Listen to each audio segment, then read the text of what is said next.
August the 4th, 2020, Harris County Board of Commissioners meeting to order. And Commissioner Andrews will offer our invocation. Let us pray. Dear Heavenly Father, we thank you so much for your many blessings. We thank you, Lord, that we are allowed to live in this beautiful county, this beautiful world that you have created for us. We appreciate all your goodness and your mercy, your kindness, and your grace toward us. We pray that you would give us wisdom tonight to make good decisions. Lord, let every decision be based on what you would have us to do.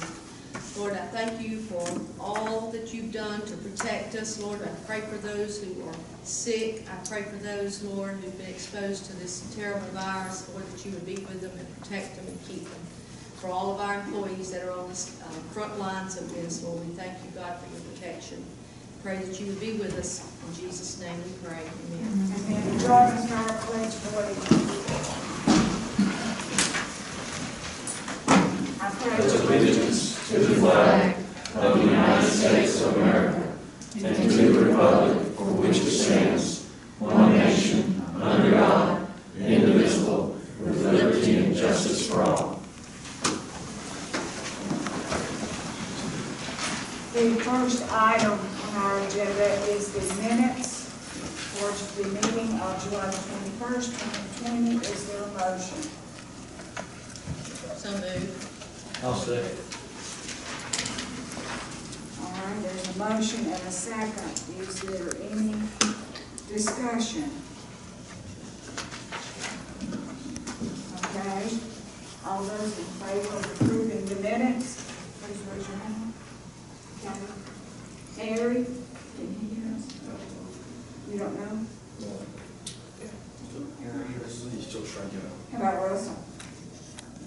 Do we have Russell? Do we have Russell? I don't see Russell. I don't see either one online yet, man.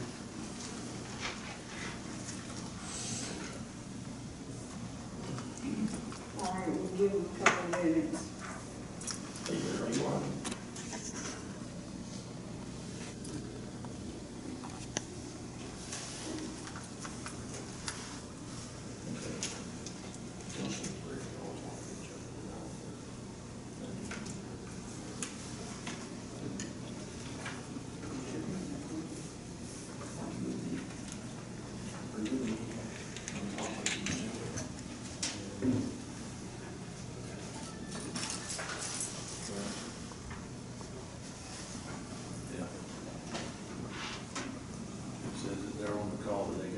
Yes. Okay. No, that's a low. Zero. They can only hear you. They're in a different meeting. There we go. That might have been on Harris County, Texas.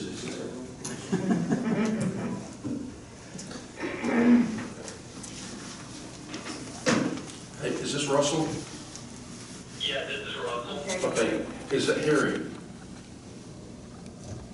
He was on the call with us, but then he was trying to reach you directly because it was just us on the call. I guess the call had been initiated yet. Okay, go back to that one. Okay. Try to get back on this one. Let's give him a minute or two so that he can register his vote on the minutes.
Yes, sir. I am here, Yes, that would be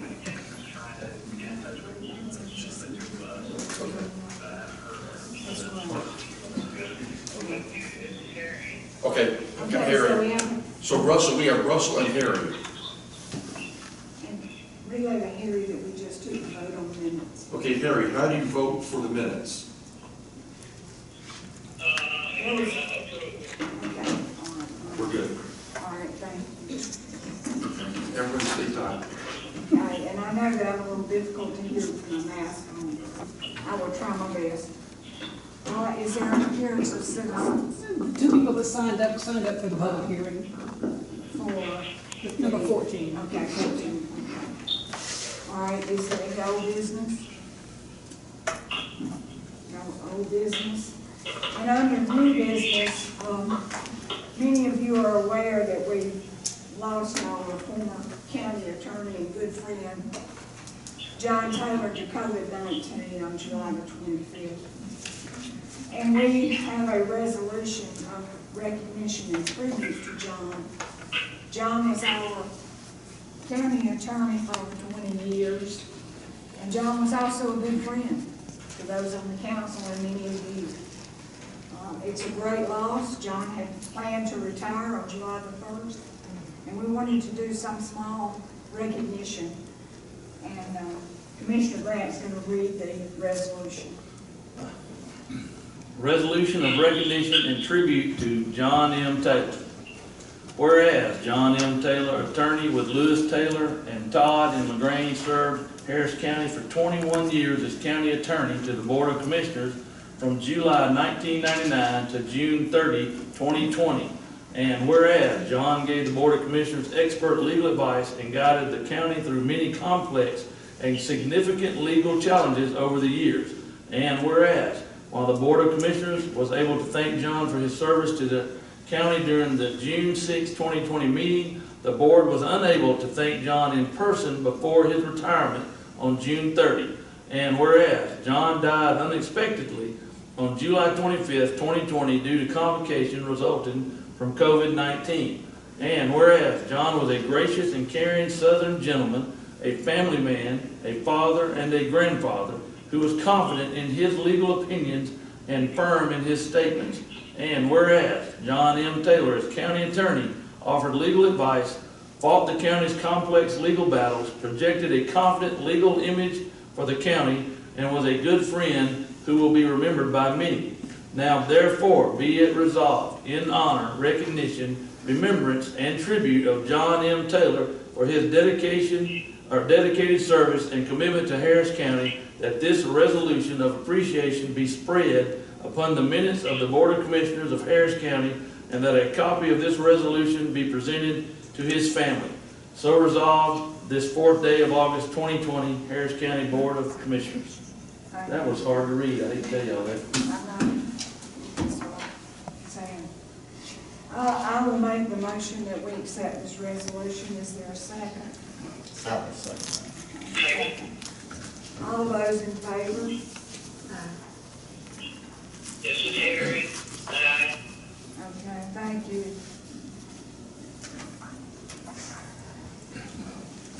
Under new business, we have the second item, the Mercer Medicine use of the old library. During the board's recent planning retreat on July the 30th, discussion took place regarding the use of the old library to be used as a medical facility under the direction of the Mercer School of Medicine. However, before negotiations can take place regarding the leasing of the building, which is county property, a decision is needed from the board regarding such use. A motion and vote is needed to approve the use of the old library to be used as a medical facility under the direction of the Mercer School of Medicine, and to authorize the county manager and county attorney to negotiate the lease and/or other legal documents regarding same, and to bring the final documents back to this board for consideration as a future meeting. Is there a motion? I move that, we approve the use of the old library as stated, as you just read. Okay, is there a second? I'll second that. Mr. Harris, second. Okay. Any discussion? Russell, can you hear me? Yes, ma'am. Okay. Down the line, I'm assuming there will be an MOU prepared, correct? I received word from Nancy that there was an inquiry about a MOU. I'm not sure whether an MOU is necessary, but I can certainly discuss that with Mercer to see what their thoughts are and why they're suggesting an MOU. Okay, just my personal opinion, I would like to see an MOU with all the parties. But I know that's down the line, and after the negotiation of the lease. Okay, we have a motion and a second to approve, and this is, again, is the approval for the authorization of the county manager and county attorney to negotiate the lease and other legal documents. All those in favor? Harry? Aye. Aye. Okay, all right, it is approved.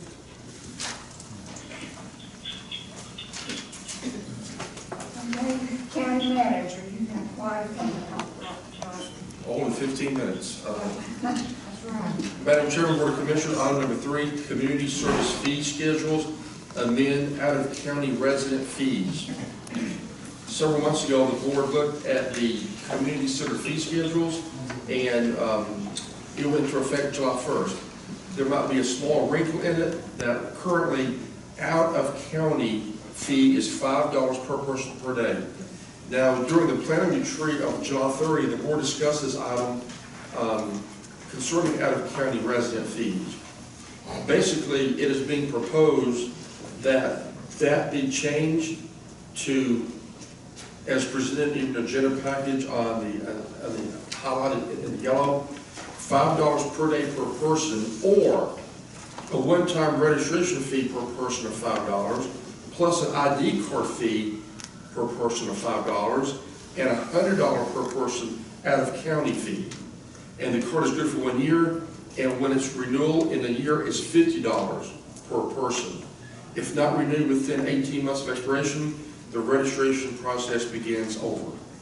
So that's the language the county staff is proposing. Motion or vote needed to approve.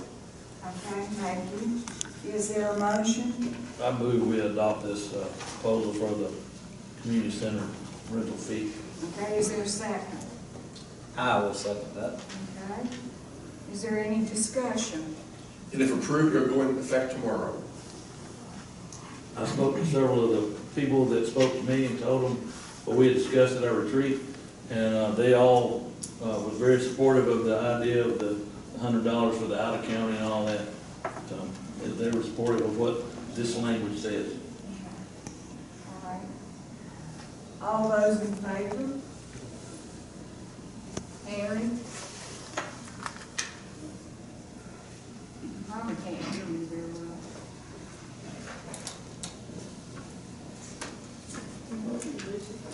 He's still on.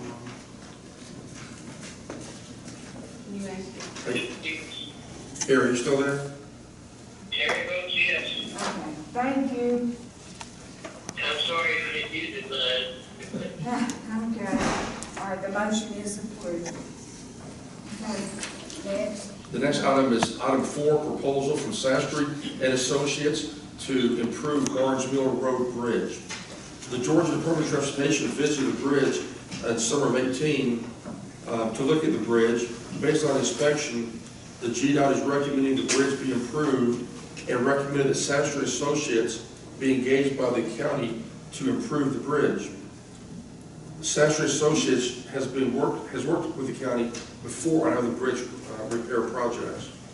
Sastry Associates prepared a proposal to repair the bridge that includes preparation of bid specifications and drawings, removal of lead-based paint, new painting, bidding assistance, attending a pre-bid meeting, construction administration in coordinating this project with Georgia Department of Transportation regarding design compliance, load rating, and sign postings. The bridge repair design proposal amount is $41,971, and the estimated construction cost is $80,000 for a total project cost of $121,971. Once the design is completed, it will be bid out and awarded by the board. It will be awarded by the board to the most responsive bidder. Completion is expected during March of 2021. Funding for this project was not budgeted and will require a budget amendment from T-Plus funds. And it will be awarded, and the amendment will be during the bid award phase when all costs are known. The City of Hamilton has been requested to fund at least half the project, but so far they have not responded. So a motion vote is needed to proceed with this bridge improvement project. Okay, thank you. Is there a motion? I make the motion that we proceed with this bridge repair process. Okay, and I'll second. Is there any discussion? This is Harry. Yeah, the only question is, we've made it prepared before as recommended, and that did not work. Apparently, it was because it was too flexible a material.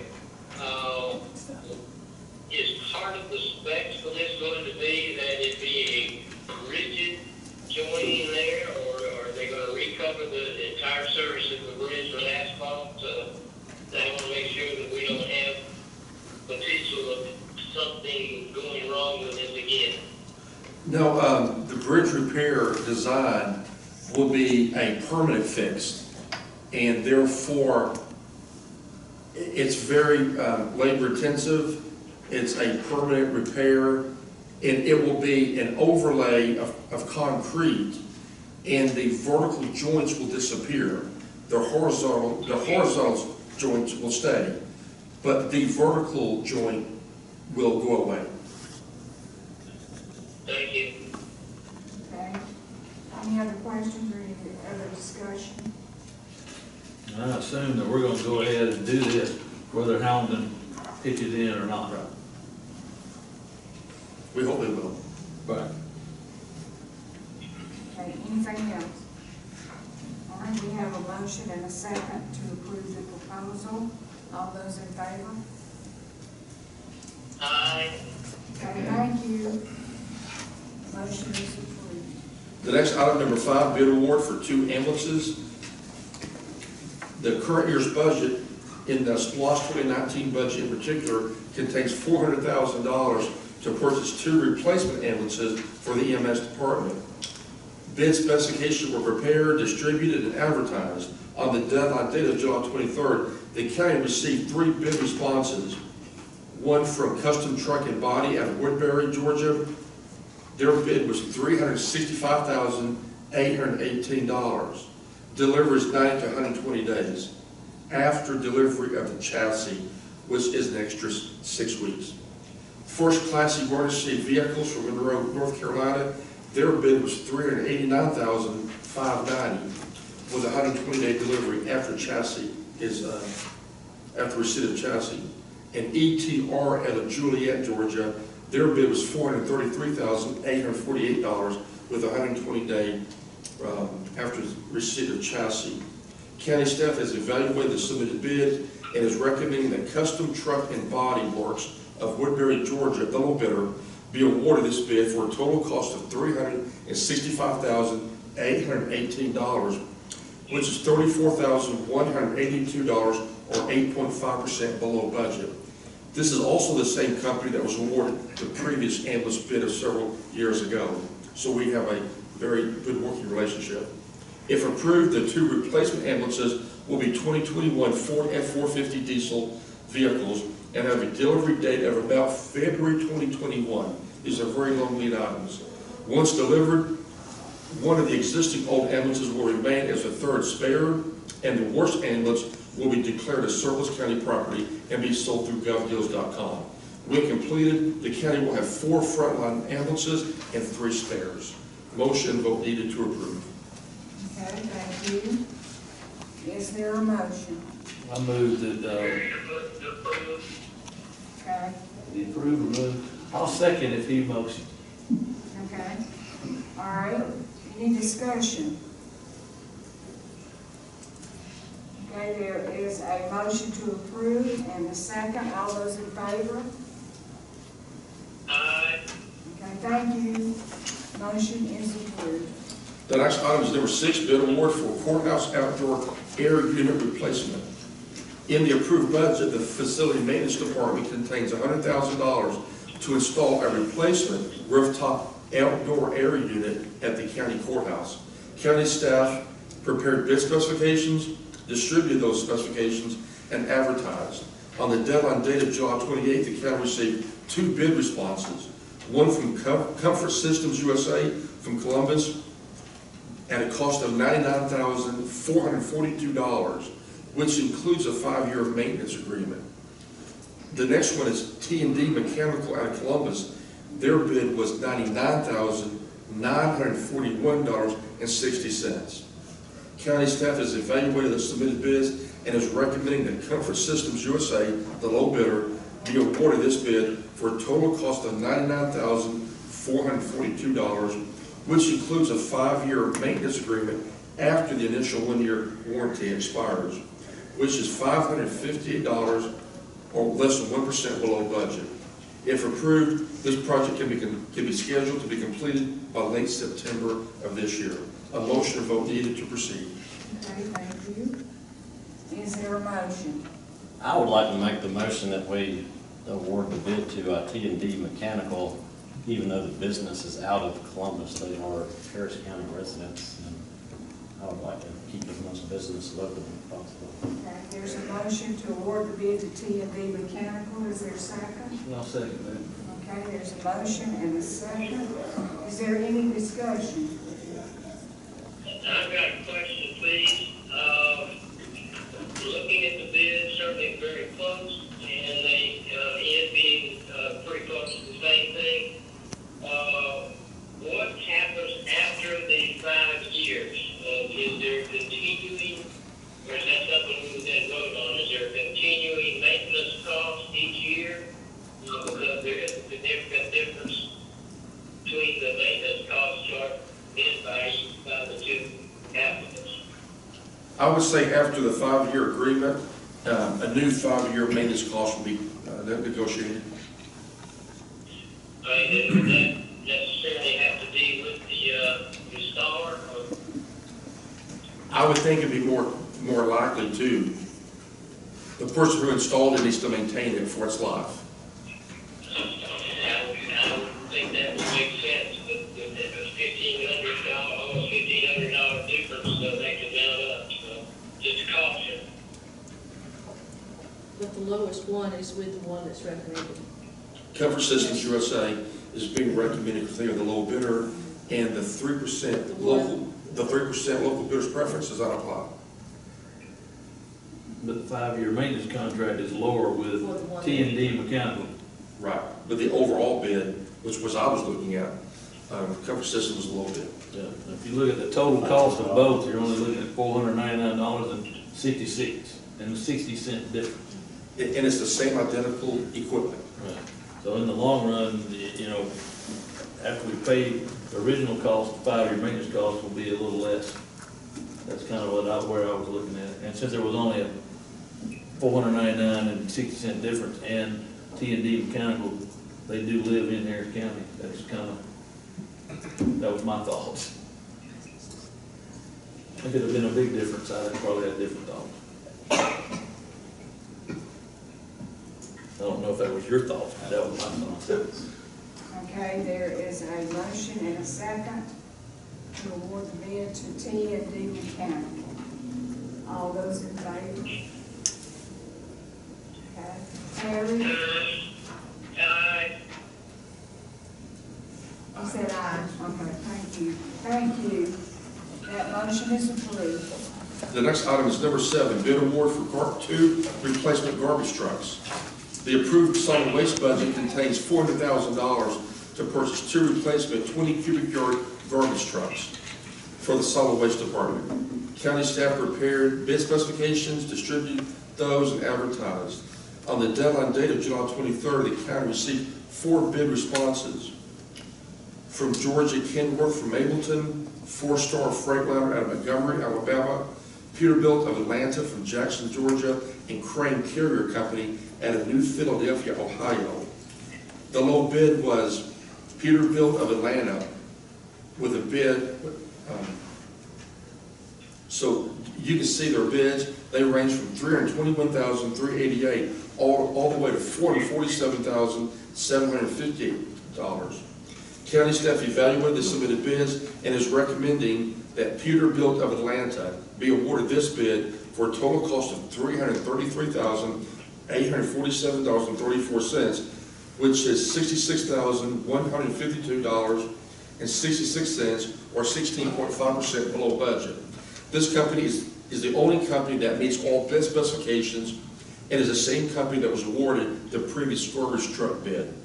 So if approved, 2 replacement garbage trucks will have a delivery date of about December of this year. Once delivered, 2 old existing garbage trucks will be declared surplus county property and sold through govdeals.com. When completed, the county will have 6 frontline garbage trucks and 5 spares. Motion and vote needed to proceed with this acquisition. Okay, thank you. Is there a motion to go with the suggested? Make a motion to approve the bid of Peterbilt. Okay, is there a second? I'll second that. Okay, there's a motion and a second. Any discussion? Okay, no discussion. There's a motion and a second to award the bid to Peterbilt of Atlanta. All those in favor? Aye. Okay, thank you. The motion is approved. I can squeeze one more in. Yeah, I was gonna say, we'll do one more. Number 8. We have to go to public. Bid award for underground storage tank removal. The approved Public Works Department's budget contains $25,000 to remove and dispose of a 10,000-gallon underground gasoline storage tank located on State Route 116 behind the 911 Center and the EMS headquarters. This underground storage tank is approximately 22 years old and is no longer needed due to the county's fleet of vehicles now using the WEX fuel card system to purchase gasoline at local retail establishments. County staff, including the Public Works Director, prepared the bid specifications. They were distributed and advertised. On the deadline date of July 28th, the county received 4 bids. The low bid was from Georgia Ullman Services out of Lawrenceville. The amount was $12,665. The high bid was ESC Southeast out of Marietta for a total high bid of $27,690. County staff has evaluated the submitted bids and is recommending that Georgia Ullman Services, the low bidder, be awarded this bid for a total cost not to exceed $12,665, which is $12,335, or right at 49.3% below budget. If approved, this project is scheduled to be completed by October of 2020. If soil contamination is found, the county will immediately notify EPD to begin the contamination remediation process. We hope that doesn't happen. But with a 22-year-old underground tank, you never know what you're going to find. So motion and vote needed to proceed with this project. Okay, thank you. Is there a motion? I move we proceed with, there you go. All right, so I'll is there a second. second? I'll second. Okay, is there any discussion? If there is soil contamination found, then there will be additional costs that Oh. will come back to us. Oh, yes. Oh, yes. So we might not have seen the last of this. Let's hope that there's nothing wrong. That's what makes this job so exciting. All right, there is a motion and a second to approve the bid award to Georgia Ullman Services out of Lawrenceville, Georgia. All those in favor? Aye. Okay, thank you. The motion is approved. We will now pause our agenda items and go to our public hearings for the evening. Madam Chairman, just FYI, I have filled out my conflict of interest form, and I have no conflict of interest, and I've signed, and I will get that to the county office.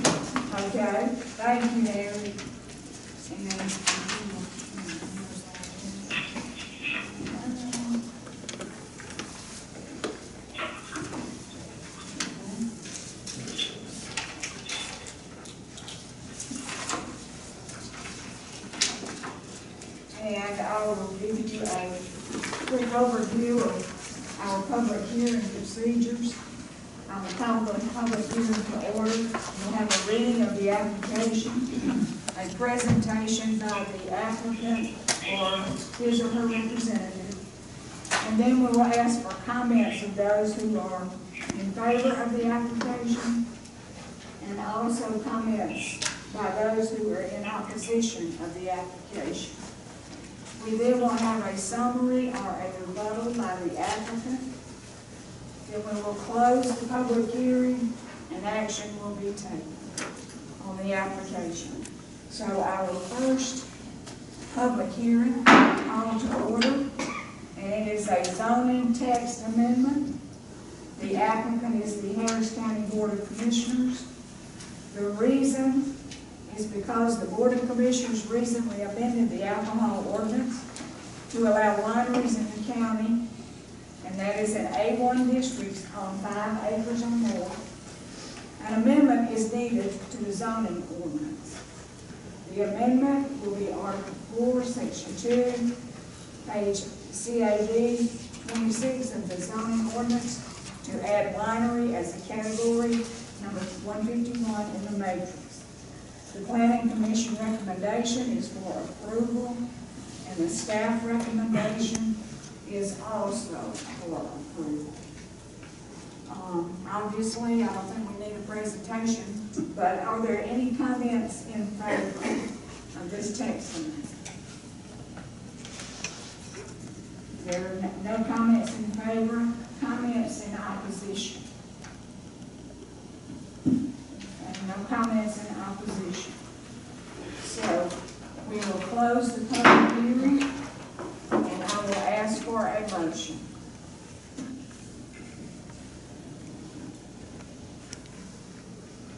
I would make a motion that we move forward with the amendment and approve the. Second. Okay, there's a motion, a second, any discussion?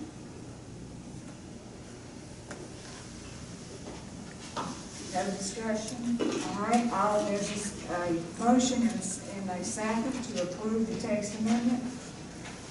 All those in favor? Okay, thank you. The motion is approved.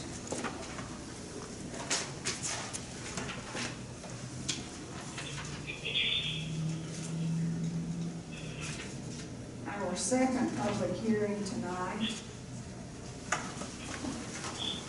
is, we will follow the same procedure. And I will call the public hearing to order. The applicant is 5 Years Land Company / Elizabeth Odie. The purpose is for a group home. The location is south of the intersection of Georgia Highway 208 and Harold Williams Road, map 068, parcel 015, land lot 9, land district 21. The acreage is 175 acres, 0.18. The use is permitted in A1 with a special use permit. The property is currently zoned A1. The special use matrix number is 71.5, which is group home. The Planning Commission recommendation was for disapproval with the following staff recommendation comments. Approval with the following conditions from the staff.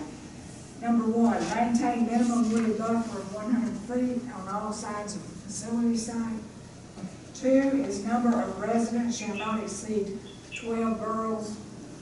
3 is residents are limited to girls under the age of 18, non-adult.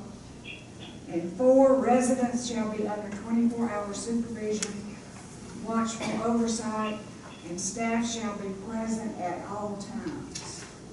And I am assuming that you are here to speak as the applicant. If you would give Ms. McMichael your name and your address.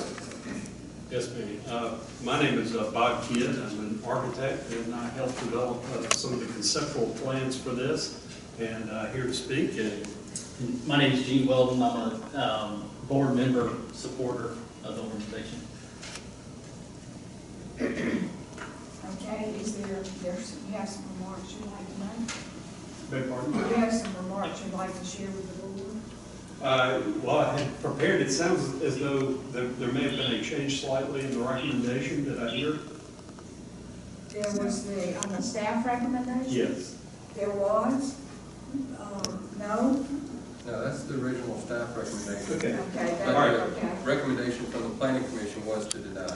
I got you. Right. I got you. I beg your pardon. That's okay. All right, we're here, we very much appreciate the opportunity to present tonight, ladies and gentlemen. One of the things that we heard very much at the Planning Commission meeting from the citizenry around here was several concerns that we made an attempt to address at that time, and I'd like to speak a little bit more to that tonight.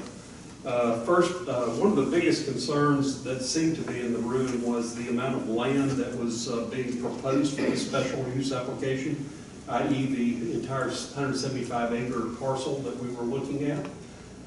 We heard that request, and again, feel like that while the overall parcel, we would propose limiting the amount of land that we would actually develop on that parcel. So we would be more than happy to adjust the amount of land and let the special use application apply to say only 7 or 8 acres on that particular parcel.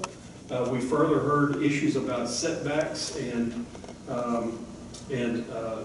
undisturbed buffers, and we would propose that we have an undisturbed buffer of a minimum of 150 feet, that we would have a minimum setback to the actual home itself of no less than 200 feet. The exact location of the home and its amenities within that 7 or 8 acre parcel would be predicated on some of the topographic conditions that might be found and percolation tests that would allow for the sanitary drain field and whatnot that is necessary. We would propose that we would build on the portion of land we would not disturb in any way, shape, or form this creek that runs through the property. Another major issue that was mentioned was runoff and the concerns that this might add additional runoff to the property. Our response was, and we indicated that, and it has not changed, that the property disturbance is very small, and that all regulations concerning the site development would be followed using highly qualified professional engineering consultants, and we would meet all of the local regulatory requirements for same. Another issue that was of concern that was raised by the public was traffic. The girls who would live at this home are schooled and they receive therapy on site. They are not taken off site for those functions. They're only transported off site for medical and dental appointments and occasional field trips and equine therapy activities. The parking need for the home is very small. No regular deliveries, such as grocery, or things like groceries, household supplies and whatnot would be brought in by staff. There are no deliveries anticipated to this site from outside vendors via trucks or so forth. Although it is more than adequate staff, it's a relatively small staff that serves. So again, a small number of parking spaces on site. Security was raised as a concern. And understandably so. The following the following items are offered to address these concerns. First, again, as mentioned, the education and other needs are being handled on the site versus having residents in local schools and off campus for any number of other reasons. So again, they are contained on this site. There's no intention other than for those few medical needs and whatnot that I mentioned for them to be transported off site. The idea here is limiting the residents' need to leave the homes and its grounds. The facility, as was mentioned previously, the facility is a nonprofit. It's licensed under the Georgia Department of Human Resources. The facility would be limited, as mentioned before, to a maximum of 12 girls. We're not seeking any further. It was determined that any additional beds was not in the offing for this facility. We had opportunity to apply for expansion, and we chose not to. So 12 girls is all in 12 bedrooms, ages 12 to, and for girls ages 12 to 17 is all that we are looking for. As mentioned, there would be two direct staff members who would be present for every 6 girls on site at all times. That's morning, evening, whenever that may be. The entrance drive off of Georgia Highway 208 would not be marked or advertised using any type of signage or elaborate entrance. The idea was to be to provide a residential low-key type of gate, much as you might have for your private residence. Again, not to call attention to itself, but prevent people from driving onto the property. The area immediately around the home, again, not to exceed the 7 or 8 acre designation, is currently envisioned to have residential style fencing with a vehicular gate to contain the exterior activity areas that the girls would use for outdoor recreational things. We feel like that would be beneficial to, again, contain them from any wandering off or animals and whatnot wandering onto the property. Aesthetics were touched on, or perhaps a bit of lesser importance, since this facility will not be able to be seen from any roadway or adjoining property, given the buffers that were stated. But it is the intent that this facility be designed like a house. It is not a commercial type facility. It would be designed just as you would design your own home.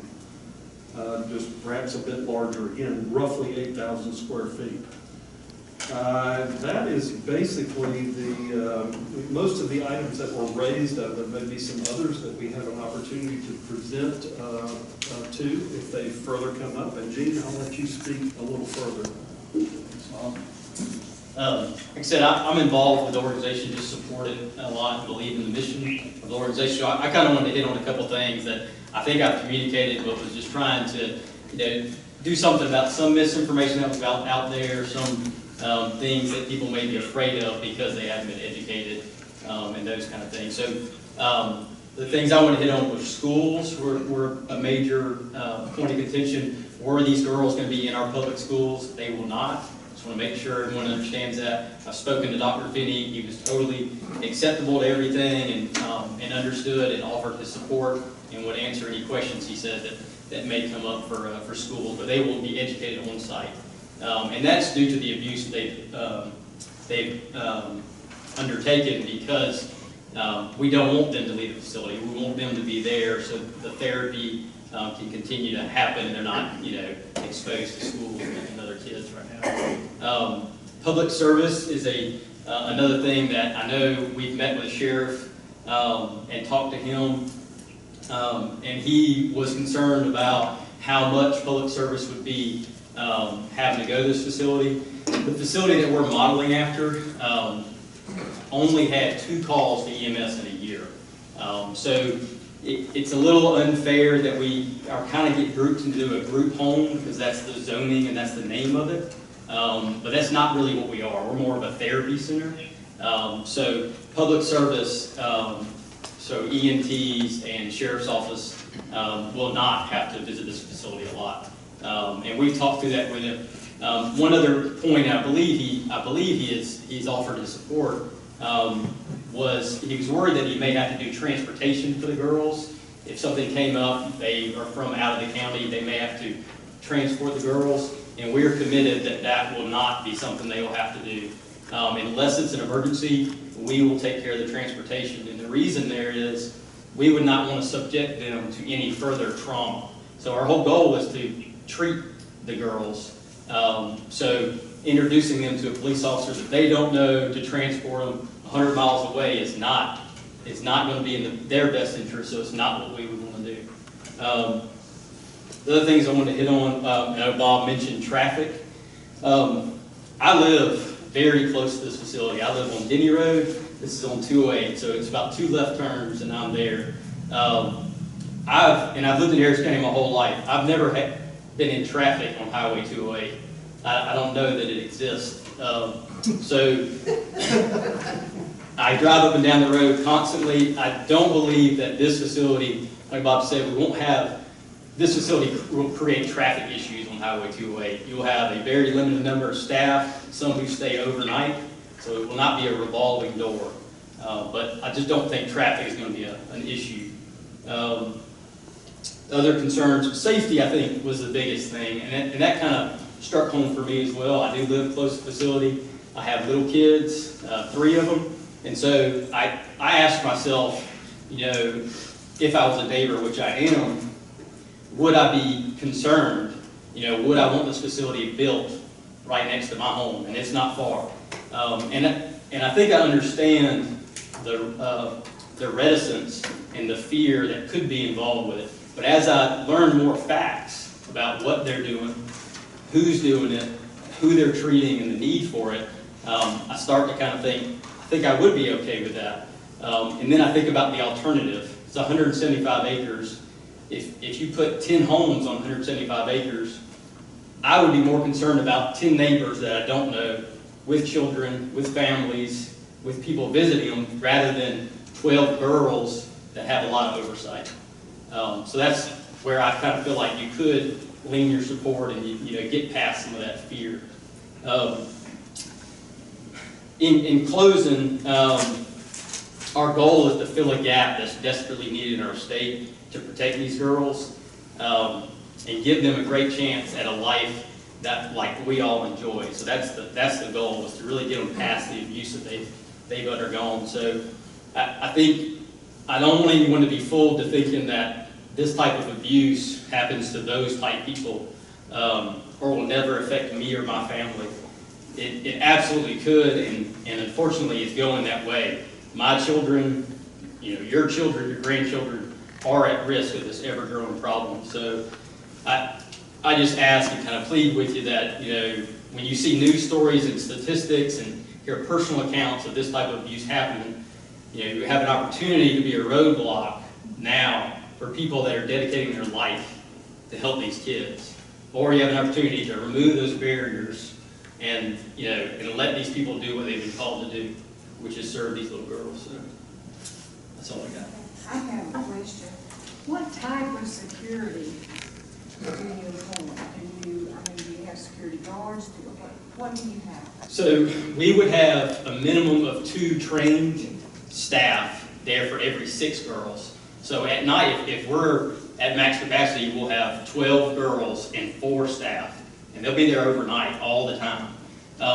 The girls that would be coming would not be violent offenders. They would not be someone who has, you know, just been a lifelong crime, you know, that kind of thing. This is more therapy, and there's step down facilities. There's facilities that if there was a girl that was really traumatized, she could go to another facility. Her trauma could be lowered.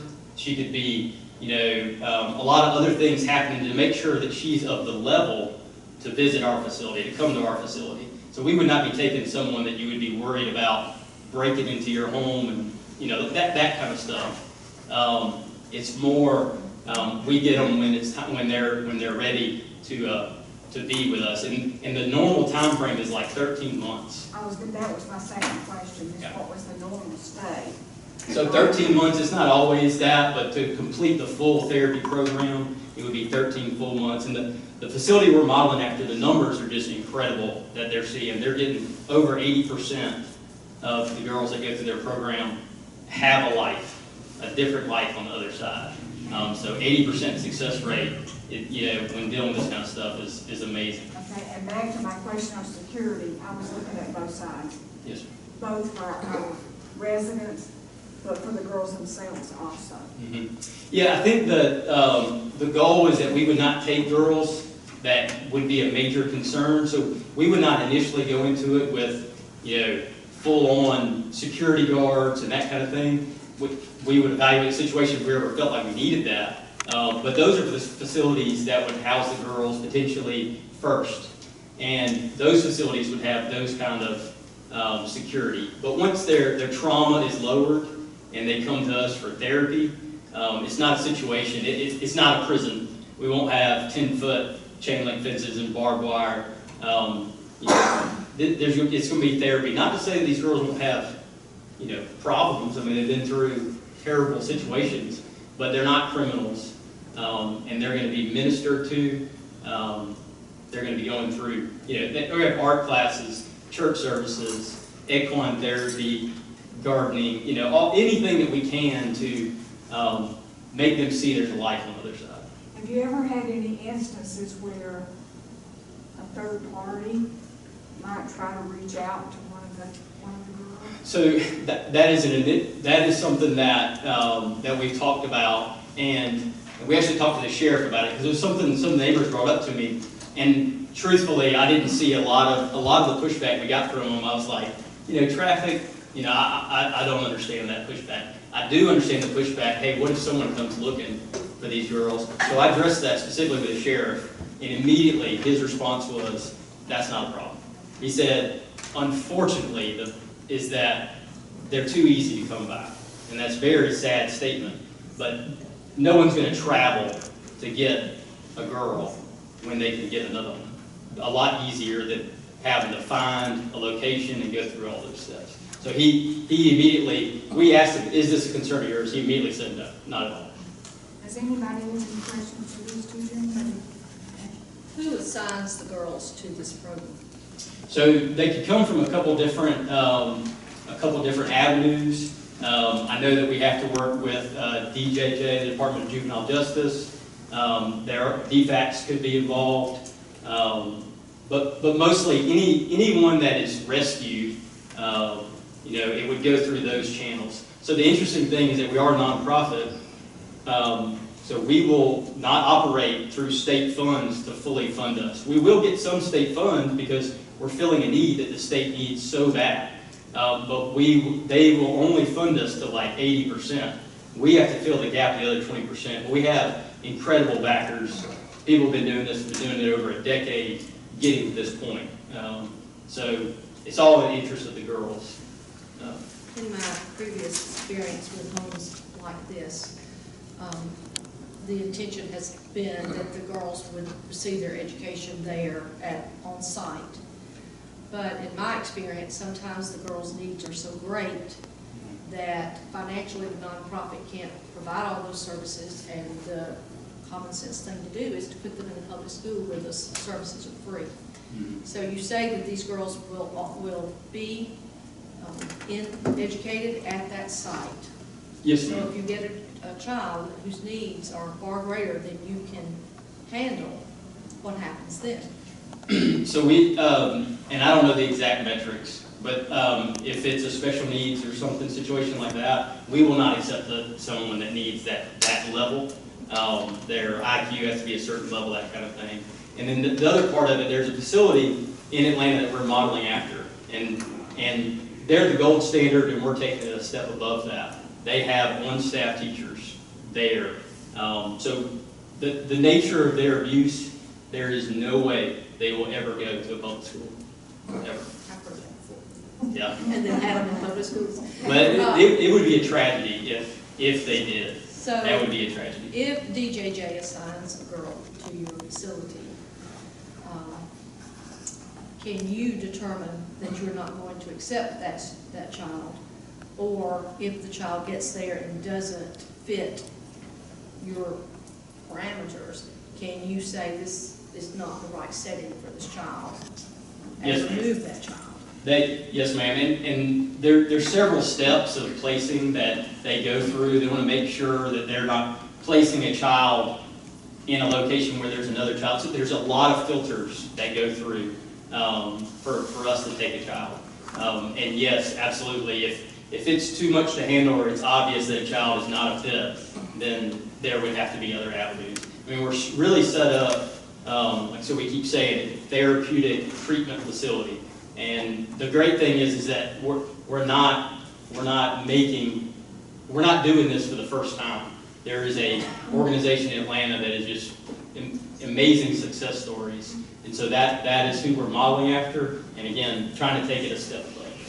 And I think it's a noble cause, and there's a great need. And I think our determination is that the correct place for it. I appreciate your work and what you're trying to do. Thank you. Anyone else? Excuse me. Well, Obviously, we're here if you have other questions. Right, and you'll have a chance to rebut Yes, a ma'am. closing statement. Thank Is you. there anyone who would like to speak in favor of the application? In favor of the application? Okay, is there anyone who would like to speak in opposition? Okay, we'll start on this side of the room, we will. Yes, sir, if you will give us your name and address, please. My name is James Boykin. I live at 384 Harold Williams Road.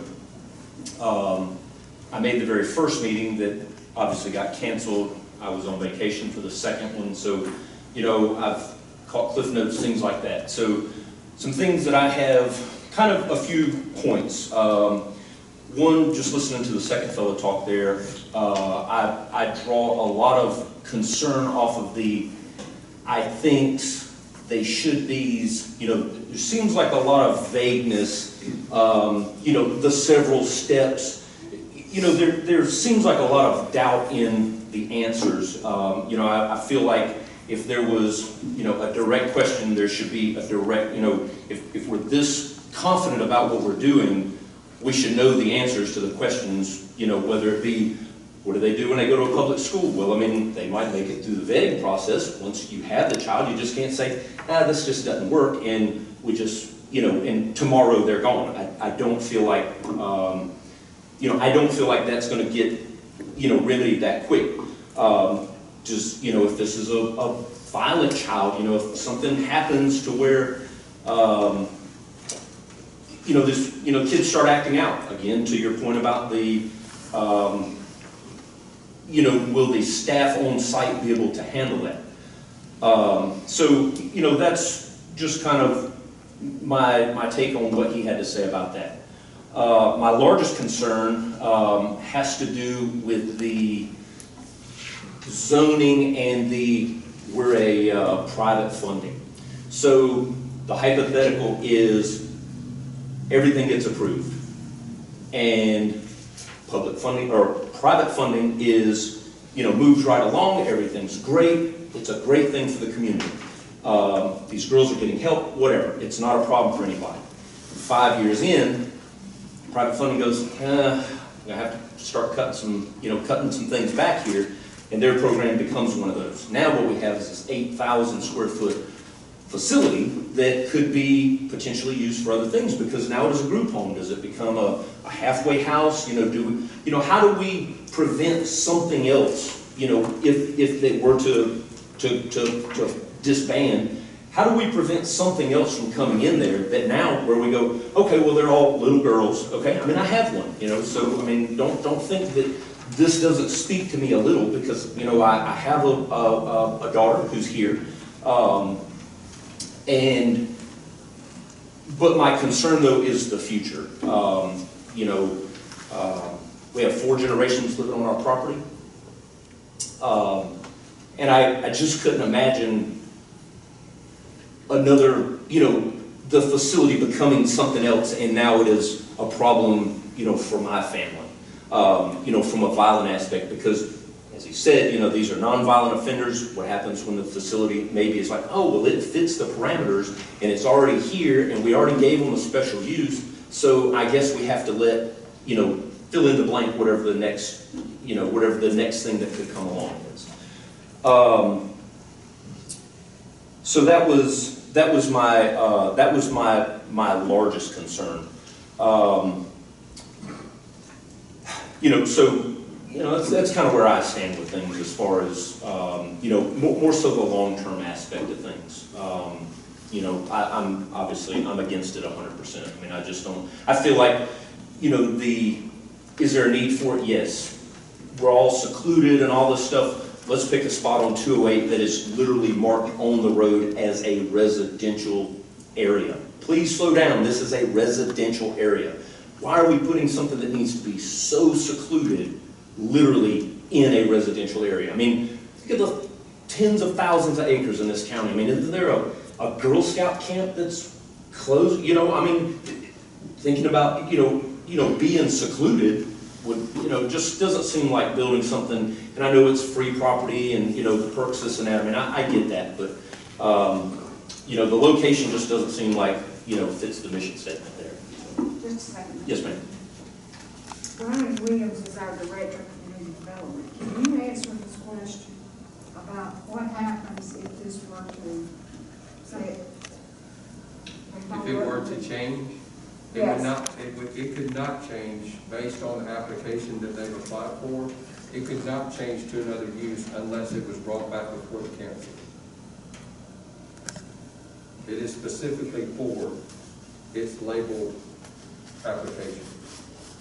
12-bedroom, the type of facility that it is, it could not change to a group home for other girls. Unless a new application is. Unless a new application is brought before the board. Okay. I mean, I guess just though, if it passes through one time, my concern is that it's like, oh, well, I guess we passed this through one time, so what's really the big deal? I mean, my wife owns a dog kennel, I mean, it seemed like if I moved my home and, somebody else moved in there, they go, oh, well, they have these kennels there, and, and somebody comes in and they pitch a great story, and then the next thing you know, you've got somebody raising, fighting animals or something, I mean, I don't want to, put any kind of, breed or anything like that, but you know what I mean? It just seems like, oh, well, I mean, we already made it a kennel, so, and it's already there, it just seems like it fills in a little easier, so. All right, thank you. Thank you.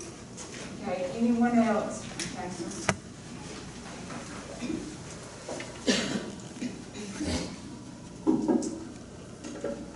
Jimmy Harper.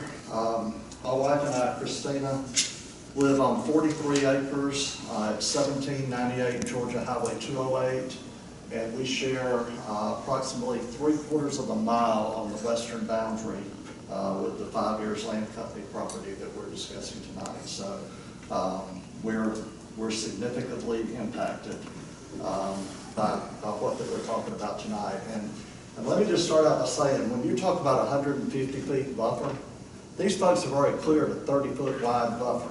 They've already cleared trees for 30 feet. Any of y'all deer hunters out there? 150 feet, 50 yards. Sit on the ground. I guarantee you can see 50 yards through any trees pretty much in Harris County. Every time we go up down our driveway, we're going to be staring at this dang thing. We don't want it. We bought this property. We looked almost 3 years for this property. It was beautiful timberland. I mean, mature timberland. But the main reason we bought it, as this gentleman said, it was in the middle of a 2-mile stretch that was designated specifically as a residential area. So we thought, we'll never have to deal with anything like this. And here we are here tonight. It's sad. I mean, people shouldn't have to be fighting like this when they think that they can go someplace and buy land in Harris County, away from Columbus, and have some peace and quiet and retire. So when y'all consider this tonight, I want to ask y'all to do one thing. Do this for Harris County. Don't do what's best for the state of Georgia. We aren't doing this. We don't have to rescue anybody else.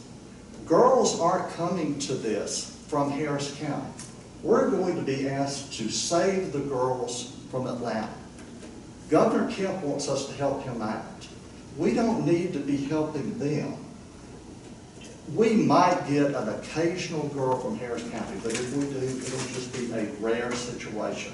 And I don't think that these people will tell us that we're going to be funneling people from Harris County into this facility. So please look out for us, the people of Harris County, and make the best decision for us and for our property as well. This facility, bottom line, would add very few, and I'll be honest with you, when talking to people, I can't think of one single benefit that this facility would add to Harris County and the people of Harris County. And I can think of quite a few negative benefits or non-benefits that it would add to Harris County. This property itself, it has only 95 feet of road frontage. They talk about a narrow residential driveway that they're going to put up a residential gate on. Okay, what happens when, I know Sheriff Jolly may not be concerned about it, but these folks sitting out here are concerned about it only takes one perpetrator to come down from Atlanta looking for one of these girls. I don't really care if Sheriff Jolly's worried about it or not. I'm worried about it, my wife's worried about it, and I guarantee there's a lot of people out here worried about it. We want you to protect us, and we expect you to protect us. One bad thing happening is not worth it because there's not a benefit to the people of Harris County for this building to go up. Even if it doesn't impact the fire department, the EMS department, the sheriff's department, Sheriff Jolly may say it doesn't.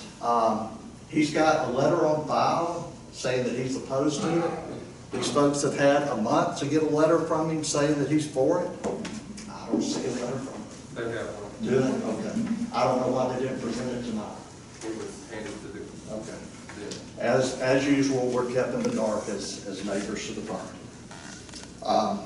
But does anyone really believe when we talk about having a dozen girls that have been out of a sex trafficking situation, that are being locked up against their will for 13 months in a facility, that there aren't going to be problems? I know they say there are 2 problems in a facility in Atlanta. Don't talk to me about a facility in Atlanta. Talk to me about what we've seen facilities in Harris County. And we know the problems that we've had with the facilities in Harris County. You may say there's a difference between a profit and a not-for-profit organization. It's still the same type of girls inside this facility. And we're as much concerned about the people coming into our county as we are the girls inside the facility causing problems.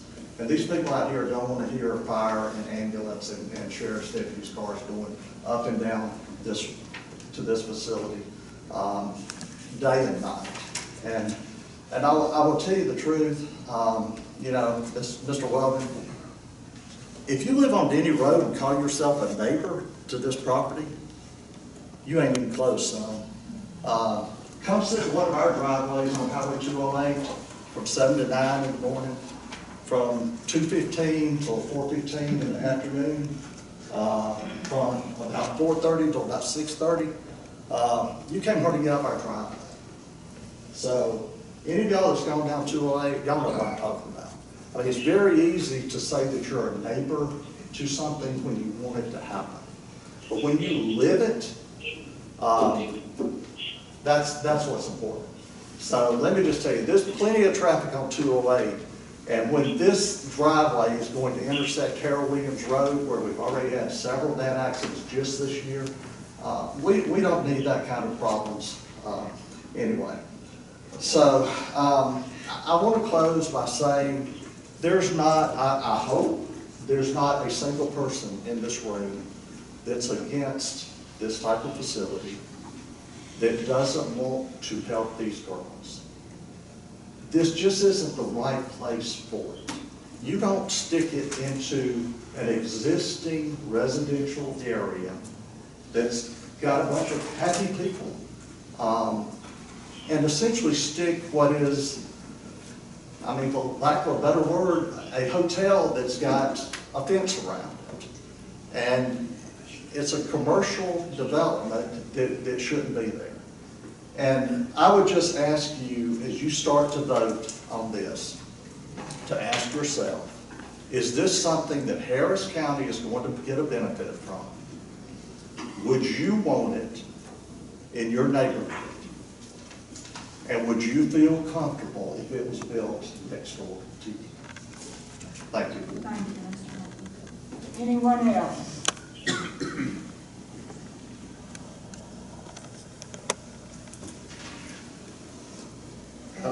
My name is Lenny Moore. I live at 2118 Georgia Highway. I'm sorry, what was the name again? Lenny Moore. Lenny Moore? Okay, thank you. I live 2 driveways up from where they want to build this location. I'm not a big speaker. I agree with everything that man just said. I just want to say that, yes, we do have a lot of traffic on 208. I don't know what he's talking about, but we have plenty of traffic. But again, I agree with everything he said. I'm not a big speaker, so that's all I got to say. Thank you, Mr. Moore. Yes, ma'am.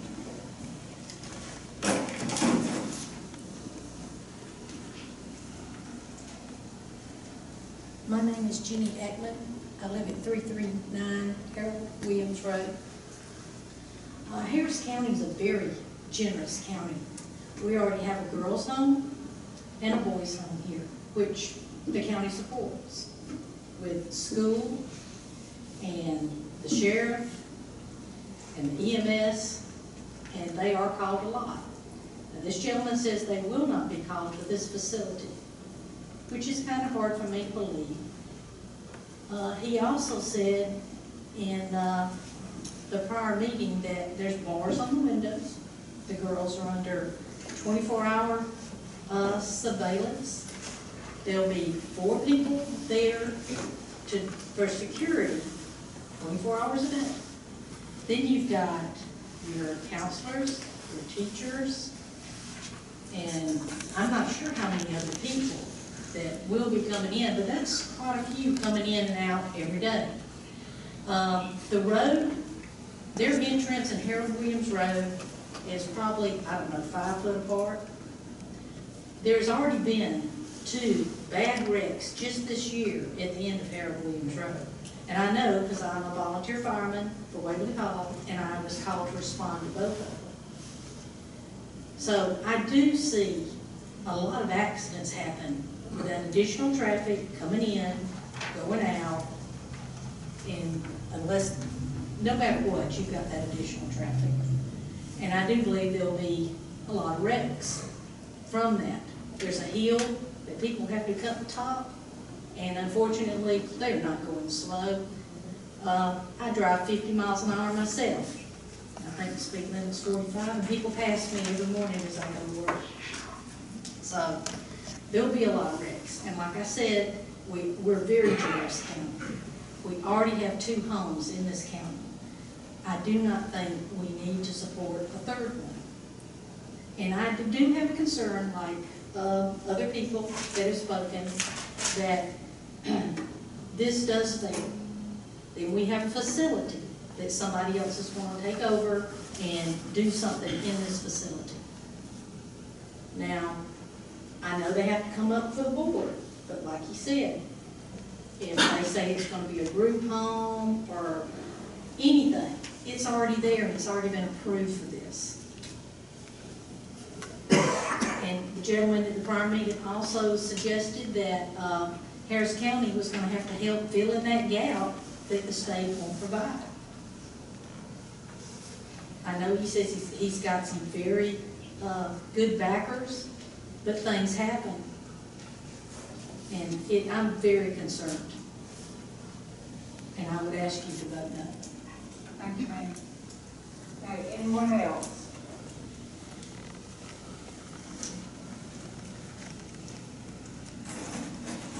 My name is Steve Boykin. I live at 252 Harold Williams Road. As my son spoke earlier, so we have 4 generations living on our property. And God willing, we'll have a whole lot. Excuse me, we'll have a whole lot more. Prior to my retirement, I was the director of a drug treatment center residential for teenagers 12 to 17 years old up. I have stood in this man's position, you know, before a board getting permission to build a facility. Now this is down in Muskogee County, North Muskogee County. My biggest concern that I had shared first time around was on the fact that we're dealing with 175 acres. And they say, well, we're only going to develop a house and 3.5 acres around it. You know, it's fine and dandy. You still have 175 acres sitting there. I do not think that West Central Georgia Regional Hospital sits on 175 acres. You know, so my concern is the kind of the camel gets his nose in the tent sort of thing. We got one facility here. Well, let's just go back and get us a second. And let's build another facility on the plan. And let's just keep going and going and going. You know, that was where my big concern was. In fact, we had discussions with the board member before, and I said, well, if you brought something in legally binding with no ifs, ands, or our best intentions are attached to this thing, to where this facility would be built, it would never be used for anything else, and nothing else could ever be done with the land at all forever and ever and ever. So my concern is, probably during my lifetime, nothing else is ever going to be done. But I've got a granddaughter, you know, that's going to spend, you know, another, hopefully, 100 years on that property. So what else is going to become of that? And that was my concern, and quite honestly, hadn't been addressed. Just as an alternative to this, I am so in favor of doing stuff for these little girls. You know, this is a sad, sad situation. You know, I've dealt with kids that's been down that road before and had the drug addiction added to that, which I'm sure they're going to have to deal with that same issue. But there is an alternative for them. Like I said, I was the director of a state program called Alchemy. It's in North Columbus. The facility was very successful. Not reaching around to pat myself on the back or not, but when I quit, it went downhill and closed a few years afterwards, you know, which was a very sad, sad thing. We enjoyed a 92% success rate with bottom of the barrel kids, unseen in this country. You know, so it was a wonderful program. But that facility is now available. It's 8,000 square feet. It was designed that we could take in 15 kids. So the facility was big enough. There's recreation rooms, huge living room, of course, bathrooms needed everywhere. Even facilities for the staff, conference rooms, individual office rooms. We had there's a huge dining area down there. I mean, if we could take care of 15 kids, they could take care of 12. So there is an alternative within probably not even 15 minutes from where they're proposing to be. So there is alternatives available. You know, so once again, I would like for you to vote no. Thank you for your time. Thank you. Anyone else?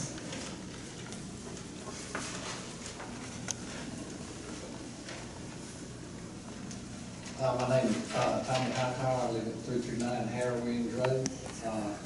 My concern is the 175 acres for special use. You know, 5 years owns another 125 on the west end of this property. You only have 95 feet of property going in there too. So what's going to happen later on if they decide to give them a special use on 175 acres and they can access from the other 125 they got on that end? That's my concern. Thank you, sir. Anyone else?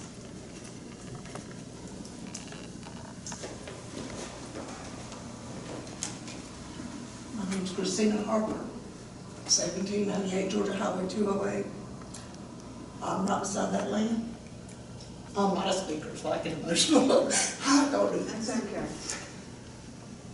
I have 4 children, 9 grandchildren. They're at my house all the time. They like to play in the swimming pool. Sure, most of y'all have children, grandchildren. They love to come to your house. Would you like that facility right beside you? I'll be able to see it every day going up and down my driveway. 150 feet is not very far to be off there. I am very much opposed to it. Not for what they stand for. I would help out. I would have them out. But I don't believe it needs to be in a residential area where there are kids. These people, they say they ain't coming after them. They got a lot invested in these girls. They've done whatever they've done to them. They've got them brainwashed. Like you said, drugs are probably going to be involved. These people will come up and forward. That scares me for my children and grandchildren. And one day, y'all may be in the same position. They may be coming to your house. Would you want it beside you? I don't think so. It needs to be a way where it's not impacting all these good people that's in Harris County that chose to live here, just like I did 25 years ago from another state, acting in Harris County. Good schools. My son and his sons, yep, they went to the schools our grandkids are. Don't do this to the residents that live there. We live there, we put our hard-earned money into this land. We don't want this facility there. Anyone else who wants to speak in opposition? I do have one question. My name's Cora Moore, 2118, Cora Moore, 2118 Georgia Highway.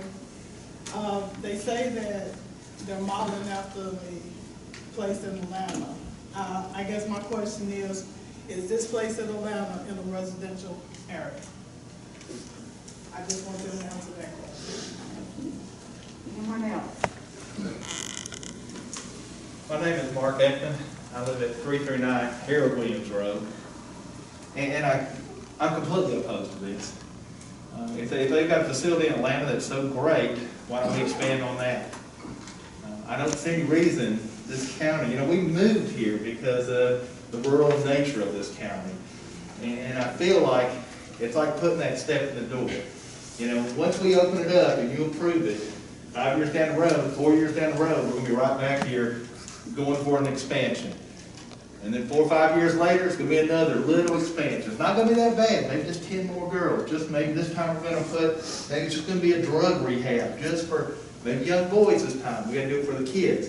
But see, we keep on expanding. There's 175 acres, and to me, there's no reason, no matter what they tell me, that it's not going to keep expanding. It's like putting a liquor store down the road. Once you put that liquor store and it's been approved, then, well, maybe we can put another one. Maybe we can add something else. Harris County is a really nice place to live. And it's got a lot of great qualities. I don't want to keep, I don't think they're going to keep and do what they said. I think if you've got 8 acres, I think in 3 or 4 years, we're going to be sitting right back up here. And every one of these people are going to come back up, and we're going to have to plead and beg again to please keep Harris County the way it is. And we're gonna step a little farther if we do. So I beg of y'all to turn it down. And let's put this maybe in Columbus. I mean, if they got all this backing and wonderful stuff, and apparently there's some facilities around here, this is where it ought to be. Thank you very much, y'all. Thank you. Anyone else?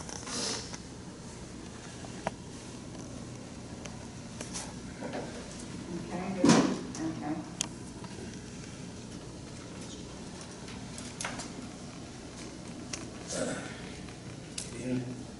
Arnold Jackson, 2636 Georgia Highway 208. I was up here last week, and I do support the girls, helping the girls. I was in education for many years, and that's all I did, help kids, best I could. But my question, my concern is, you're talking about A1 zone. It's residential. Let's keep it residential. Let's find some way of for this facility. Thank you, sir. Anyone else? Okay, Mr. Weldon, would you like to rebut or answer any questions? Yes, ma'am.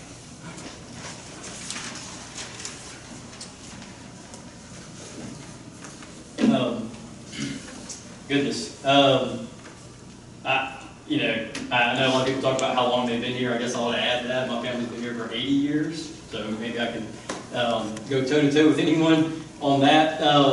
But I would like to say, just for, so you understand my answers, I'm speaking on behalf of an organization that is desiring anonymity for good purposes, the desire for privacy. So I may not always have, the spot-on answer. And I did want to correct something that I told you, Miss Susan, incorrectly. The girls will be placed by Georgia Cares, which is a private public partnership that Brian and Marty Kemper are behind. So they would filter through them, and they do the work of making sure they're placed in the right facility. One thing, and I understand, what if we go away? Who comes next? That kind of question. I mean, my response by that measure, nobody ever does anything worthwhile. I mean, that doesn't sit well with me. What's the point? What if they go away? So that's my response to that. The one gentleman, I forget his name. We have not cleared anything. We have not cleared one thing. I think there's a hunting road that's back in the property. I've walked the property, so no, we have not cleared anything. I would say that you will not be able to see the home. You cannot see through 150 foot of thick woods. So if we do a 150 foot vegetative buffer, that's 3 times the amount. Completely disrespectful. 150 feet of thick, dense woods, a vegetative buffer is 3 times the amount that is required by any other commercial or residential zoning. And the only reason, we would love to be further away, but the only reason that we would want to set some of these parameters is we need to do a perk test just to make sure, that the ground perks for a septic system. So if we can go further away, we absolutely will. They will not be able to see the property or the building itself. Do what's best for Harris County. Not one single benefit to Harris County. All I can say is wow. I would state that my treasures are not here. My treasures come from somewhere else. So I do think there's a benefit to Harris County. There will not be any bars on windows. This is not a prison. We do understand that we need to staff the facility well. We need to keep a watch on the girls. We need to do all these things. Dot I's and cross T's, which we're going to do. There's not going to be bars on windows.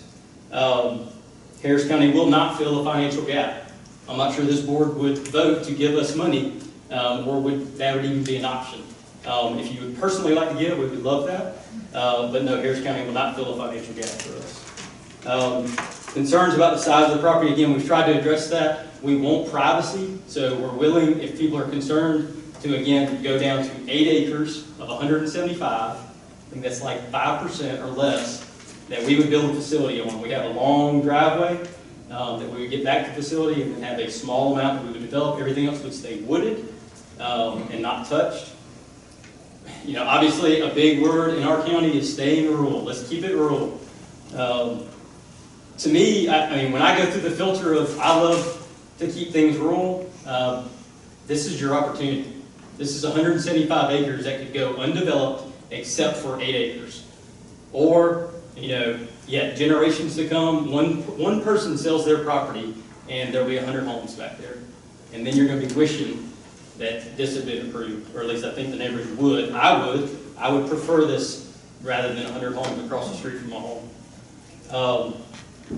Mr. Jackson, I came up under him. I respect him a ton, so I understand his concerns. Again, that keeping it residential, I think this is your way into keeping less traffic, keeping lower impact.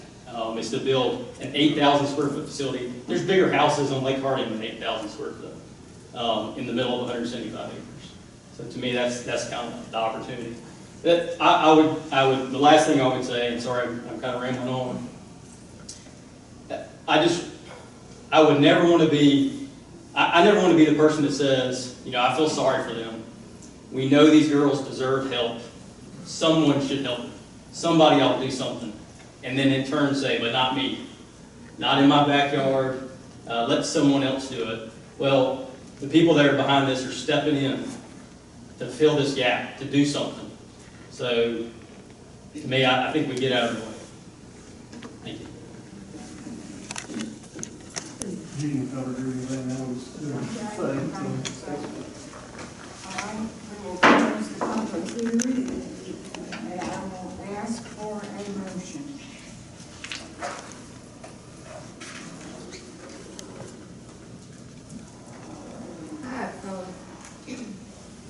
As I said before, I think this is a noble cause. I've dealt with children who have those issues on many, many, many occasions. Our question, I don't think anybody sitting on this board would say that this is not a need for this kind of a facility. However, our decision is this a correct placement? Is this property the correct place for a facility of this nature? And so I refer back to our comprehensive plan. This is zoned agriculture. We even moved the line for agriculture in our plan. In our last meeting, down lower into Ellerslie area to maintain that residential agricultural flavor there. And I do have concerns about the fact that they are requesting that the whole 175 acres be used for, have the special use permit for it, when their need is a lot less than that. So as I look at this, you know, I have a heart, and then I have a comprehensive plan, and then I have the residents sitting here who've been here forever telling about their needs. So I would like to make a motion that we not approve this, and it's painful for me to do that because I understand the need there, but that we not approve this special use permit. Okay, there is a motion for disapproval of the special use permit. Is there a second?